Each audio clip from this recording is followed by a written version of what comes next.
President Joe Biden addresses the Canadian Parliament after meeting with Prime Minister Justin Trudeau.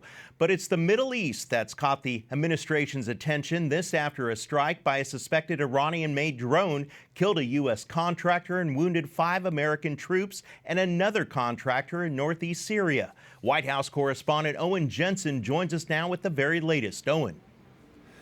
Eric, good evening to you. American forces retaliated soon after with precision airstrikes in Syria, F-15 fighter jets targeting facilities used by groups affiliated with Iran's Revolutionary Guard.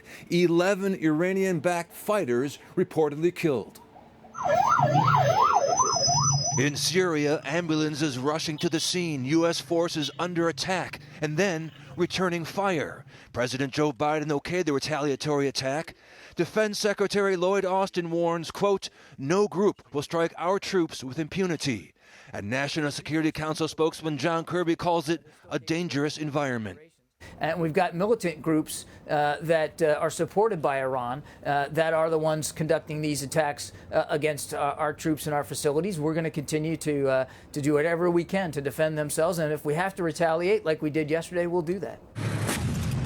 And the battle against ISIS continues. We're there to defeat ISIS, to ensure the enduring defeat of ISIS. They are still a threat in Syria. They are still a threat in Iraq. Nowhere near what they were back in 2014, of course. But they're still there. They're still plotting. They're still planning. President Biden, now in Ottawa, was on his way to Canada when he authorized the strikes. Today, meeting with Canadian Prime Minister Justin Trudeau. At issue, Ukraine, China, migration, military spending, and Haiti.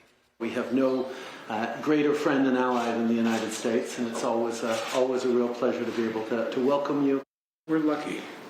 We have Canada to our north, share these values. All the values are the same. We disagree and agree on things occasionally, but there's no fundamental difference in the democratic values we share. Later, President Biden addressed the Canadian Parliament. And today I say to you and to all the people of Canada that you will always be able to count on the United States of America. I guarantee it. Now, back to that attack on American forces. The U.S. says Iran has launched some 78 attacks on U.S. positions in Syria going back to January of 2021. Currently, there are 900 U.S. soldiers serving in northeast Syria. Meanwhile, after their trip to Canada, President Biden and the First Lady will head to Wilmington, Delaware, where they'll spend the weekend at their home. At the White House, Owen Jensen, EWTN News Nightly.